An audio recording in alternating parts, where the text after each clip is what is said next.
Yaurana Tato Pauroi et bienvenue dans Manava, votre émission Info Service. Aujourd'hui, on lève nos verres, attention, avec modération, pour parler d'un savoir-faire, le brassage de la bière. Et si la bière reste une icône, de nouvelles saveurs séduisent de plus en plus d'amateurs. Entre innovation et passion, les brasseurs du Fénois font mousser la créativité. Justement, on en a trois sur le plateau.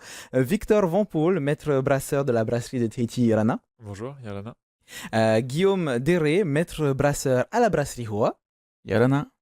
Et Sébastien Laurent, maître brasseur au 3B. Yorana. On va commencer à savoir comment est-ce que vous êtes arrivé dans ce domaine, messieurs. Je vais commencer avec toi, Victor. Tu es tombé dedans quand tu étais petit? Alors, pas tout petit, heureusement pour moi, mais assez tôt, effectivement, j'ai fait mes études d'ingénieur agroalimentaire et je me suis très vite passionné pour la bière. Donc, j'ai travaillé dans des microbrasseries en Belgique et ensuite, j'ai fait un stage à la brasserie de Tahiti en 2013 déjà. Et ensuite, j'ai poursuivi mes études dans ce milieu et je travaillais 8 ans chez Heineken. Avant de revenir ici à Tahiti il y a 2 ans. Mhm. Et donc voilà, maintenant je brasse avec passion la Inano. Alors pourquoi la bière et pas, par exemple, être œnologue, donc spécialiste du vin? Pourquoi ce domaine-là en particulier? Bah, après, comme le vin, je trouve que ce qui est magique, c'est la partie fermentation. À partir d'un produit assez noble, il y a quelque chose, une certaine magie qui va créer de la bière. Et donc moi, ce que j'aime effectivement, c'est de pouvoir travailler avec des houblons, avec plusieurs ingrédients pour pouvoir faire une petite alchimie, en tout cas faire des produits très, très différents, très, très variés. Mhm. Et puis je trouve que la bière, c'est vraiment un produit convivial euh, qu'on partage, qui est rafraîchissant et qui parle aussi beaucoup aux Polynésiens plus que le vin, par exemple. Sébastien, un peu la même chose. Pourquoi cette passion, j'ai envie de dire, pour la brasserie? Bah, moi, comme je suis né à Tahiti, du coup, ce qui se passe, c'est que il n'y a pas forcément des filières pour Mhm. brasser. Et moi, j'avais une section scientifique, donc en biologie et microbiologie. Et au fur et à mesure de mes études et de mon travail, je suis arrivé à un stade où c'était plus ce que je voulais faire exactement. Travailler en recherche et développement, c'est assez compliqué. Et du coup, j'avais posé les contre, les pour, ce que j'aime pas. Et c'est tombé de la bière. plutôt que de la théorie, tu as voulu passer à la Voilà. pratique. Au lieu de la bois, maintenant, je préfère la fabriquer de la bois. Bois, D'accord. comme ça, moi, ce que je fabrique, c'est ce que j'aime boire en général. Mhm. Et ça apporte une certaine satisfaction, justement, ce que tu fais, les autres, ils apprécient aussi. Mhm. Guillaume, un parcours un peu plus insolite pour toi, puisque tu n'as pas fait concrètement des études dans le domaine? Non, ouais, pas du tout. Non, j'avais pas du tout fait d'études dans le domaine. J'ai fait des études d'ingénieur. J'ai grandi ici, donc j'ai découvert la bière en étant plus jeune. C'est vrai qu'il y a pas beaucoup de choix ici. C'est un peu la boisson populaire par excellence. Et j'ai fait une école d'ingénieur en France, à Lyon, et je suis arrivé à la bière par goût du produit, et aussi du côté vraiment fabrication, voilà, artisanat, Mhm. fabrication de la bière, quoi. Et justement, il y a un propos que tu disais tout à l'heure, Sébastien. Je voulais voir avec toi, Guillaume, est-ce qu'on est obligé d'aimer la bière pour pouvoir la fabriquer? Je pense que c'est mieux quand même. Pas Mhm. forcément d'en consommer énormément, mais en tout cas d'aimer ce côté, voilà, cette diversité dans la bière avec 4 ingrédients. On peut vraiment faire beaucoup de choses différentes. Il faut avoir goûté aussi différentes choses pour pouvoir se comparer, voilà, et être créatif sur ce produit, quoi. Voilà, je pense que c'est plus simple pour un brasseur. Je connais pas beaucoup de brasseurs qui aiment pas la bière en tout cas.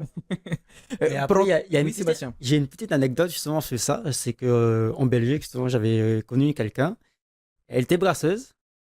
Du coup, elle avait ouvert sa microbrasserie, mais elle pouvait pas boire de bière parce qu'elle était allergique au gluten. Ah, Du coup, elle était obligée de faire des bières sans gluten. Mais le problème, c'est que faire des bières sans gluten, C'est difficile. c'est plus difficile. Enfin, c'est pas forcément plus difficile, mais c'est beaucoup plus cher parce que la matière première, elle est forcément sans gluten. Mhm. Et alors, du coup, elle se disait, elle buvait une gorgée et elle dit stop, c'est fini. Bon, et comme quoi, il y a plusieurs manières de Ouais, faire de la voilà. bière. Justement, on va rentrer dans le cœur du processus. Victor, comment est-ce que la bière est réalisée? C'est pas juste des ingrédients qu'on mélange et ça y est, c'est fini. Non, ça serait trop facile. Non, non, pour faire une bière, c'est vraiment un process qui est très complexe, hein. On part du principal ingrédient qui est l'eau. Donc voilà, ça représente 95% de notre produit. Donc typiquement, chez nous, c'est l'eau qu'on puise dans les forages, dans la phréatique, l'eau du Fénois, qui fait nos bières. Ensuite, on va avoir du malt. Le malt, c'est ce qui va donner ce côté céréales. Et c'est le sucre qui va être apporté, qui va être transformé ensuite par les levures. C'est le troisième ingrédient. Pour transformer le sucre en alcool et en CO2 pour donner le gaz carbonique. Et ensuite, on va rajouter un petit peu d'épices. Donc ça, c'est les houblons. Donc on les ajoute avec parcimonie. Et voilà, c'est très subtil, mais c'est ce qui va donner cette amertume. Et puis après, ce goût, on peut avoir des goûts floraux, fruités.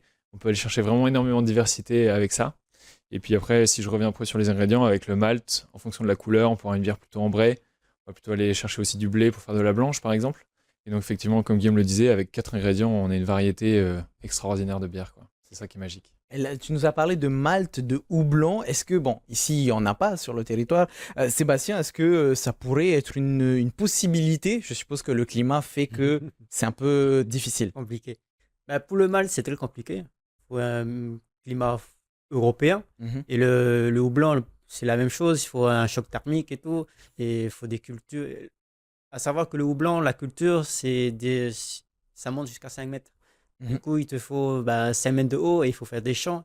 Ici, le problème, c'est les seuls champs qu'on a, c'est des champs pour nous, pour manger, pour faire notre farapou. Oui. Pour faire la production de houblon, ça, c'est compliqué.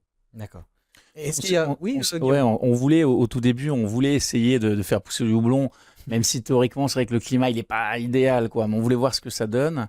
Et au fait, c'est pas une espèce endémique d'ici. Et donc, c'est compliqué d'importer des espèces. Tu vois, la Dirène fait toujours très attention si c'est invasif ou pas pour pas se retrouver avec un Myconiabis, quoi. Oui. Donc, bon, faudrait essayer. Faudrait relancer le sujet. Il y a une possibilité, je sais pas, hein, je lance par curiosité, est-ce que c'est possible d'utiliser un produit local pour créer plus ou moins les mêmes composants de la bière? Que le houblon, tu Que veux le dire? houblon, que le malt, par exemple. Il y a peut-être un, mais c'est pas légal. Parce qu'en fait, c'est la même famille.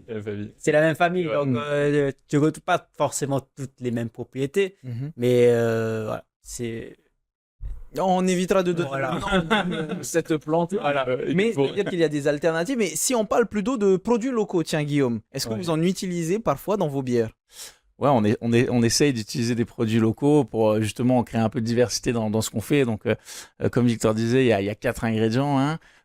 Parmi ces 4 ingrédients, le seul qui est local, c'est l'eau. Bon, ça tombe bien, c'est le plus gros en volume. Et après, on peut aussi ajouter tout plein de choses dans la bière. Hein. Par exemple. Les Américains, ils ont essayé de faire des bières au bacon. Il y a plein d'autres essais. Ouais, au muffin. Enfin voilà. Et après, il y a des arômes, etc. Mais donc, on peut faire plein de choses avec la bière. Nous, de temps en temps, on aime bien ajouter. Alors déjà, on a une triple au gingembre, donc on ajoute du gingembre de Taha ou de Moréa, ça dépend. Ensuite, c'est du gingembre frais hein, qu'on boit directement. Ensuite, on travaille beaucoup avec des purées de fruits, donc du fruit de la passion, de l'ananas, du corosol, de la goyave. Ça dépend en fait de nos inspirations et de la vanille, des épices aussi. Enfin voilà, on peut faire beaucoup de choses, donc on essaye de s'exprimer comme ça. De la canne à sucre peut-être? Ouais, on peut. Après, ça donne du sucre. Ça rajouterait du sucre qui serait fermenté par les levures. Ça peut. On n'a jamais essayé. Voilà. On pourrait essayer au fafarou aussi, tu vois. Ça donne des idées un peu cheloues, mais c'est des idées quand même. Alors, on peut faire plein de choses. Après, il faut que ça reste, pour que ça soit bon, il faut que ça reste équilibré, que ça ait un peu de sens, quoi. Mais ouais, on peut s'amuser avec les fruits, notamment, et les épices locales. Victor, j'entendais, tu voulais réagir à ce que disait Guillaume vis-à-vis des produits locaux que l'on met dans les bières? Alors non, effectivement, en termes de produits locaux, nous on avait essayé avec du hourou à l'époque, effectivement, avec de la farine de hourou pour remplacer le malt, mais malheureusement la bière n'avait pas trop marché, donc voilà. Mais après, on est ouvert, c'est-à-dire si le consommateur est en demande, on pourrait carrément retenter ce genre de bière, quoi. Alors ça prend combien de temps justement pour créer une bière? À partir du moment où on met tous les ingrédients dans un fût, je suppose, le temps de fermentation, le temps de mise en bouteille, combien de temps ça prend? Ouais, alors en fait, c'est plusieurs étapes, hein. Donc du coup, la première étape, c'est vraiment le brassage. C'est là où on va mettre le malt qu'on aura concassé en farine pour le transformer les sucres. Et donc ça, à ce moment-là, on va ajouter aussi les houblons pour le côté amer. Ça prend à peu près 8 heures, l'étape de brassage.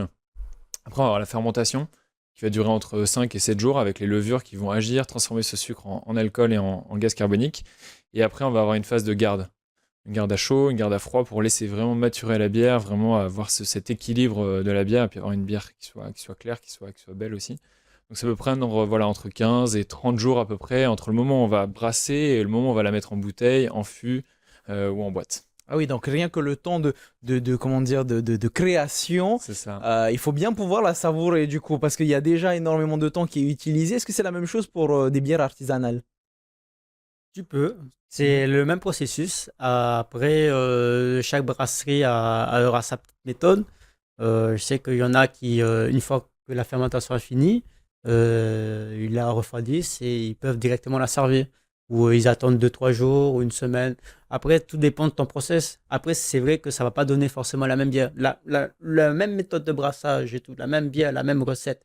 Tu vas la faire, tu vas la boire 7 jours après, et tu vas la reboire 3 semaines après, 6 mois après, elle aura légèrement changé. C'est un peu comme c'est comme la maturité, hein, comme tu fais du rhum arrangé ou du vin. Du coup, selon les bières, il y a des bières, il faut les boire très jeunes parce qu'elles ont beaucoup plus de goût. Et il y a des bières, il faut vraiment les apprécier à 6 mois, 1 an. Il y a même des bières que ça se boit 4 ans après. Ah oui, donc en fait, tout dépend des différentes recettes. Justement, en Recettes, parlant aussi. de ces recettes-là, comment est-ce qu'on fait pour vouloir tester de nouvelles choses? Puisque vous êtes, je suppose, avec comment dire, un rythme qui est assez industriel, pardon. Comment est-ce que vous faites pour pouvoir tester de nouvelles recettes? Vous n'allez pas faire ça sur tous vos fûts. Bah, ça dépend. Il y a des moments où tu fais du one shot, tu sais, par expérience, tu vois, que en mettant cette quantité d'épices, de malt et tout, ça va te donner cette bière. Et après, bah, tu espères ou tu pries qu'elle soit bonne. Mhm. Mais après, voilà, si vraiment c'est des choses un peu beaucoup plus particulières, quand tu utilises des fruits locaux, en général, bah, la teneur en sucre est différente, le goût est différent. Quand ça fermente, ton fruit fermenté et ton fruit non fermenté, il va changer de goût ou complètement changer de goût. Hmm. Donc, du coup, bah, tu fais des tests.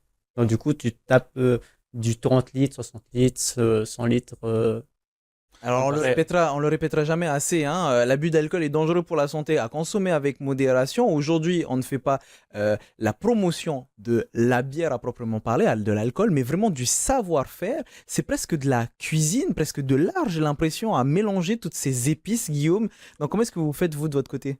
Ouais, c'est ça, c'est vraiment une alchimie, trouver de l'équilibre entre tous les ingrédients. Et l'avantage d'une brasserie artisanale, c'est qu'on travaille sur des volumes qui sont beaucoup plus petits et on se donne pas forcément l'obligation d'avoir toujours une bière qui va plaire à tout le monde. Et donc, ça nous permet d'être un peu plus libre, on va dire, dans ce qu'on va essayer et faire des choses. Des bières acides, par exemple, ça plaît pas à tout le monde, mais il y a des gens qui ont jamais goûté. Ça va leur permettre de tester, de découvrir ça. C'est l'avantage des bières, enfin de la brasserie artisanale. Donc, comment on fait? C'est un peu comme Sébastien. Au fait, brasserie, ce qui est bien avec les petites brasseries, c'est que les bières, elles ressemblent un peu aux brasseurs qui les font. Donc, ce que disait Sébastien tout à l'heure, il fait des bières qu'il aime, qu'il a envie de goûter. C'est un peu pareil pour nous. On se réunit avec l'équipe de production et puis on a une cuve de vide.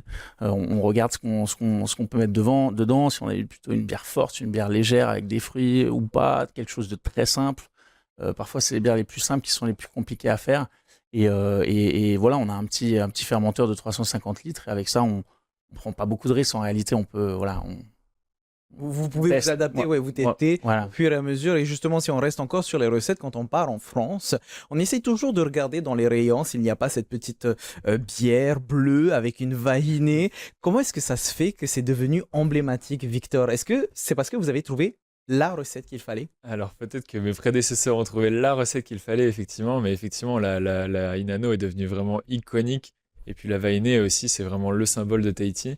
Donc voilà, moi je suis fier de travailler pour la brasserie de Tahiti pour ça. Et effectivement, aujourd'hui, c'est un repère aussi pour les Polynésiens qui viennent en France, de trouver cette boîte bleue dans les rayons. Donc ça, c'est quand même super chouette. Est-ce que c'est parce que c'est accessible à tout le monde, que tout le monde peut la déguster sans forcément qu'il y ait d'épices trop fortes?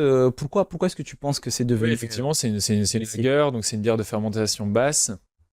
C'est-à-dire fermentation basse? Alors, il y a deux types de fermentation haute, fermentation basse. Donc, fermentation basse, c'est avec des levures qui vont fermenter à basse température et qui vont donner aussi après un type de bière qui va être plutôt plutôt claire, Mhm. ce qu'on peut voir, avec un taux d'alcool qui est aux environs de 5 degrés, donc voilà, qui est pas trop fort, avec une certaine amertume quand même, pour donner un peu ce peps là à la Inano, et puis voilà, une bière qui est agréable, qui est rafraîchissante. Voilà, je fais pas non plus la promotion de la bière, mais voilà, en tout cas, c'est ce qui fait qu'elle est bonne et qu'elle est appréciée, quoi. C'est quoi qui différencie, Sébastien, entre tout ce qui est blonde, brune? Bon, je ne suis pas un spécialiste de la bière, hein. Zytologue, si je me trompe pas, il me semble que c'est ça, spécialiste. C'est ça. Donc, je ne suis pas un Et c'est pas spécialiste. biérologue. Qu'est-ce qui différencie une blonde, une brune? C'est les épices, je suppose, la composition, la En recette. fait, c'est la composante de ta recette. Si tu vas, si tu veux une bière style stout, bah, tu vas changer tes maltes. Du Comme style, pardon? stout. C'est un style, Une c'est brune. les bières brunes, Ok. noires. Et du coup, bah, tu vas changer ta composante de malt. Tu vas prendre des maltes un peu plus ou moins torréfiés qui va te donner cette couleur et c'est une saveur assez café, chocolat ou caramélisé. Mhm. Mais à savoir que dans la bière, il y a tellement de sortes de bières différentes dans le monde que même nous, maître brasseur, on peut même pas savoir. Des fois, on te sort, ah, ça c'est une New England IPA aromatique, machin. Il dit, bah, ouais, en fait, c'est une New England IPA, c'est pareil, c'est une IPA des fois. Toi, des fois, il y a juste quelques petits trucs qui vont changer, toi, mais voilà. Mais tout ça, c'est en fait c'est ta recette qui va changer et ta manière justement de penser si tu veux justement une bière forte ou pas forte. Mhm. Et c'est à toi à déterminer si elle est plus cette catégorie-là, soit une bière IPA par exemple, ou soit c'est plus une blonde ou une blonde. Ou comme une blonde forte, une blonde pas forte et une triple. Pourtant, c'est une blonde, c'est la même matière première, sauf que ce qui va différencier d'une blonde forte et d'une triple, C'est les en fait, dosages. c'est le dosage de malt, par exemple, le sucre que tu apportes. Tu vois, une blonde tourne à peu près entre 5 et 6 degrés d'alcool. Là, une blonde forte, ça tourne entre 6 et 6,5, voire peut-être 7 des fois. Mhm. Tu vois. Alors que les triples, ça tourne plus ben, dans les 7,5, 12. Tu vois. Donc, du coup, tu peux aller très loin, ou comme les quadruples qui vont jusqu'à 14. Toi, il y a tellement de bières dans le monde que tu sais. Finalement, il y a des bières pour le goût de tout le monde. Oui, Pour voilà. le goût de chacun. Voilà. Je vois, Guillaume, tu voulais réagir à ce que vient de dire justement Sébastien vis-à-vis des quadruples, des triples. Alors, je t'avoue que je ne bois pas forcément très souvent de la bière, mais on a des personnes qui apprécient tous ces goûts. Ça permet de pouvoir avoir un panel, comme on le disait, vis-à-vis de la population. Ouais, moi, ce que j'observe en général quand je vois des gens qui goûtent la bière et qui sont pas forcément des experts, c'est que il y a vraiment les gens qui aiment les bières plutôt maltées, céréalières. Donc là, on est sur le côté un peu caramel, enfin le goût de malt, quoi, de céréales, donc le côté caramel, biscuit, pain grillé, etc.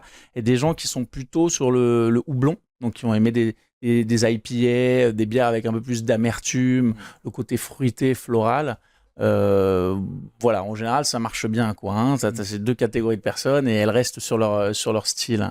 Après, t'as ceux qui sont fans et qui veulent tout goûter aussi. Alors, j'ai de la famille qui est en France, donc du coup, il y a énormément de bières à disposition en Europe, mais quand ils arrivent à Tahiti, la première des choses qu'ils font, c'est boire justement les bières typiquement locales. Qu'est-ce qui fait que les Polynésiens ont un attrait justement pour cette bière locale faite ici avec des produits locaux, d'après toi, Guillaume?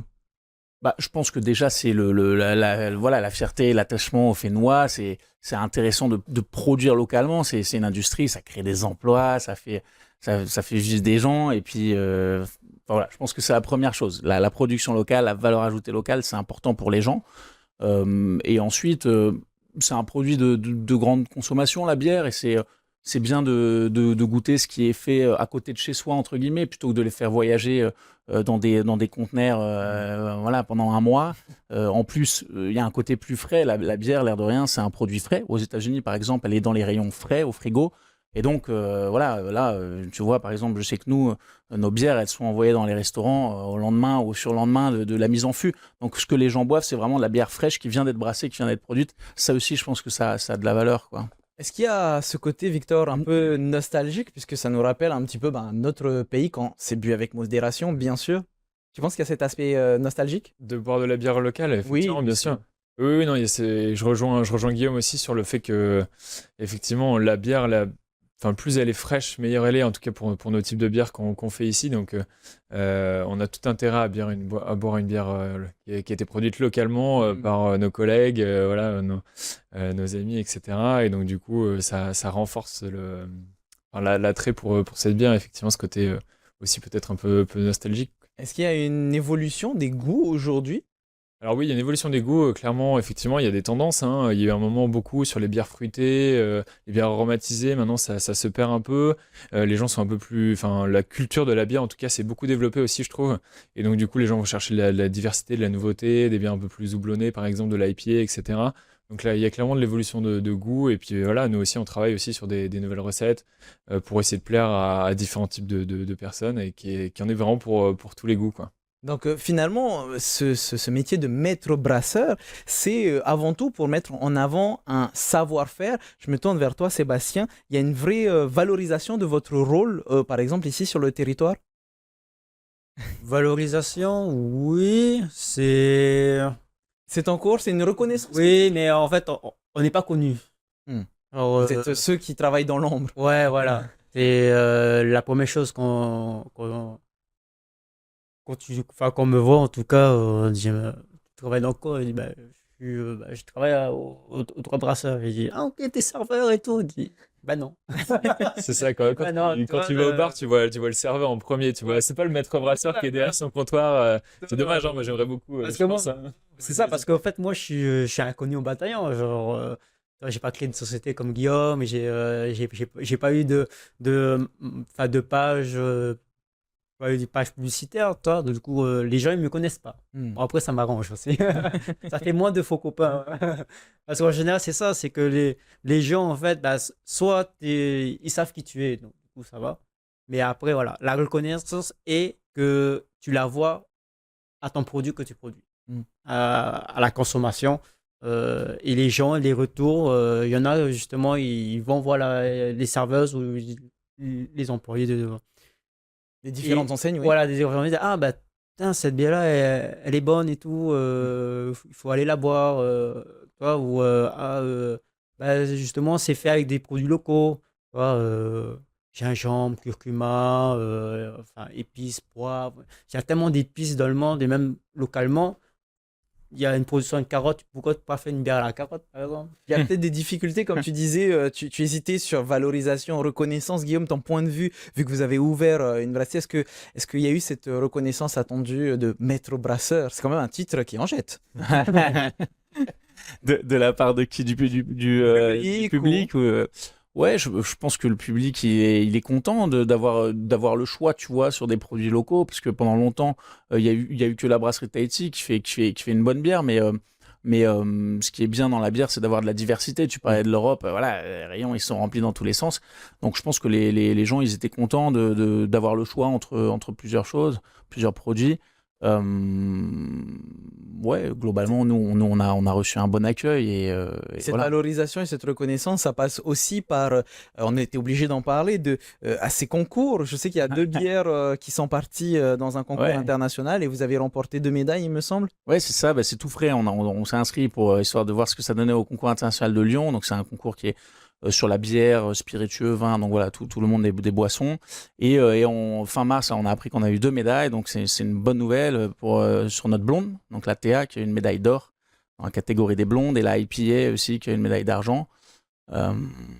Bon, déjà, on est quand même un petit peu fiers. Et puis c'est une reconnaissance pour tous les gens qui travaillent avec nous et chez nous, les brasseurs, les serveurs qui nous font les retours des clients, les barman, etc. Et puis pour les clients qui nous font confiance depuis le début. Et c'est intéressant parce que ça permet de se jauger aussi un petit peu. Bon, on est quand même à Tahiti, un peu, c'est ouais, c'est au milieu du Pacifique. C'est loin. Voilà, d'ailleurs, tu vois, tu te dis, bon, ok, au fait, qu'est-ce que ça vaut? Et donc, c'est intéressant d'avoir le retour face à d'autres produits. Tu vois, je crois qu'il y avait 1600 bières, 54 pays représentés. Donc, Ah oui, quand même. ouais, voilà, donc voilà, on se dit, bon, ok, bon, on va dans la bonne direction, on va continuer à s'améliorer, on va essayer en tout cas, mais voilà, on ne fait pas n'importe quoi, hein. Une véritable fierté finalement de pouvoir créer des produits qui sont appréciés du public. Victor, pour terminer cette émission, le métier de maître brasseur, a encore de longs jours devant lui, ou en tout cas, ben oui, avec de la bière, c'est assez logique. Oui, oui, je l'espère. Non, c'est encore un produit qui est très apprécié. Et puis voilà, moi, je trouve ça super chouette, en tout cas, de partager justement cette passion de brasseur, de maître brasseur. Nous, on a des équipes voilà, qui en apprennent tous les jours. On développe des nouvelles bières. On travaille pour améliorer nos process, pour effectivement assurer la qualité, effectivement la constance de nos bières. Donc ça, c'est super chouette. Donc oui, oui, non, on est très fiers en tout cas de nos bières et de ce qu'on produit. Alors, on ne le répétera jamais assez. Aujourd'hui, on a mis en valeur ses savoir-faire, ses talents de cuisinier, hein, de ces maîtres brasseurs. Faites attention à vous. L'alcool est dangereux pour la santé, à consommer avec modération. Messieurs, merci beaucoup d'avoir répondu à mes questions aujourd'hui. Merci. Merci à toi. Et nous, les amis, on se retrouve très bientôt pour une nouvelle émission. Et oui, c'est déjà la fin. Bon appétit si vous êtes à table. Et puis, à très bientôt. Maururu itotato farerera, trahoma parhen.